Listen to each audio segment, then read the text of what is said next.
Today is an exciting episode discussing a color of the year for 2022. This is one that we haven't touched on, and it's quite different than most of the other colors we've talked about. And by that I mean, it's not green. This is going to be a fun one because I also get to talk about my Canadian roots a little bit, and that's because the paint company is my fellow Canadian Cloverdale Paint. So before we jump into the color itself, as well as 4 color palettes that go alongside it, I want to touch on the company because a lot of you were curious about it. Essentially, they started in British Columbia way back in 1933 and has since expanded throughout Western Canada and even the US across the Pacific Northwest. Even though a lot of their paint products cater to the commercial and industrial sectors, I'm really into what they're doing on the design side of things, especially in the residential space. That's more where I live, I guess both literally and figuratively. So I was really excited to hear what they had in store for their 2022 color of the year. So before I tell you what the color is, I want to at least read the blurbs about it. And if you've seen our other color of the year videos, there may be some familiar words or terms. 2022 welcomes a new chapter. A collective wish for new beginnings leads us to thoughtful hues that support healing, reflection, and a sense of optimism. Our color of the year, the softly shaded lavender Desiree 1219, is designed to express these hopes and bring dreams of renewal to life. So there it is. Hence why I got the purple background. Again, lots of talk about rejuvenation and healing and optimism, but instead of going with green, we have the slightly complementary color to that, purple. Let's talk about Desiree as a color for a minute. To start, I really dig it. It's a mid-tone purple with an LRV of 46, so not crazy dark, but not super light either. In fact, it's pretty much in the middle.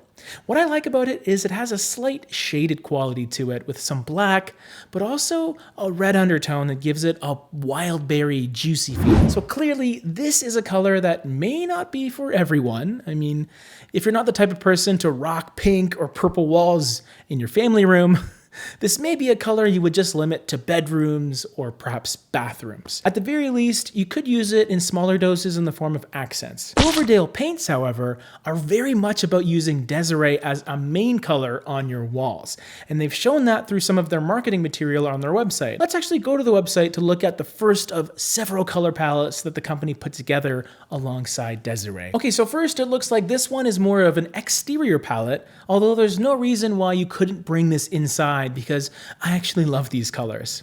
Other than Desiree, we have Lady Nicole, Rediscover, Vegetarian, and Terra Pin. This palette is showcasing one of my favorite pairings in green and purple, hence why I got these lovely flower pots for my succulents. Still going strong, buddy. Lady Nicole is the off-white of the bunch, and it's nice and soft and a bit gray leaning.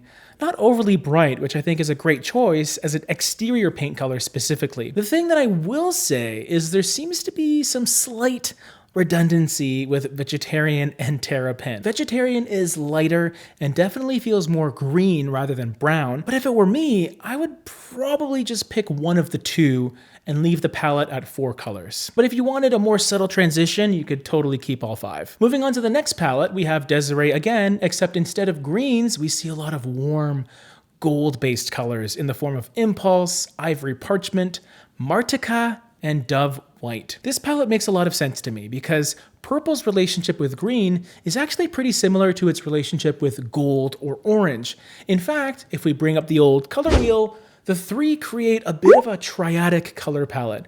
So this is just the other pairing in that little trio. The color Impulse isn't really a true orange, to be honest. It's definitely more of a Dijon mustard gold.